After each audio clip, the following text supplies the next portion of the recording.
Toto za chvíľu nám prišiel z Polska a vyberie nám najkrajšieho predstaviteľa spomedzi Polosov, Bradáčov, Pinčov a švajčiarskych salašnických psov.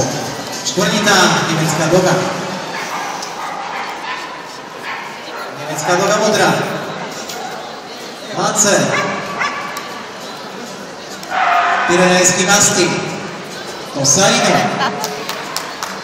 Čierny terier. Neapolský mastik. Španielský mastik. Novosrský bernardín. Perský salašnický pes. Argentínska doga. Tibetská doga.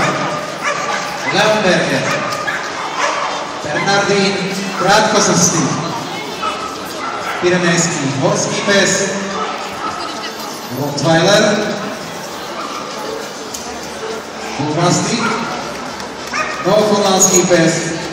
Šarlanínsky pastierský pes. Veľký švajčiarsky pastierský pes. Kanárska doga. Nemecký boxer. Bradáč stredný čierny. Entlebuský salašnický pes. Bradáč stredný korenia sov. Nemecký pinč. Apenzelský salašnický pes. Bradáč malý čierno-strieborný. Bradáč malý čierny. Víťaz plemena anglický bulldog a šartej. Postupne som vám predstavil jednotlivých víťazov plemien druhej skupiny FCI, do ktorej patria plemena Pinčov, Bradáčov, novosejné plemena až dvojica švajčiarskych salašnických psov. V ušnom výbere Lancer postupuje taktiež čierny terier.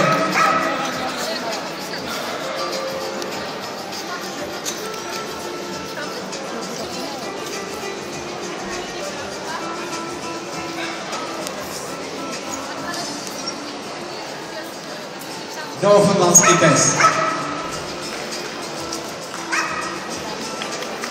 Bulmastik.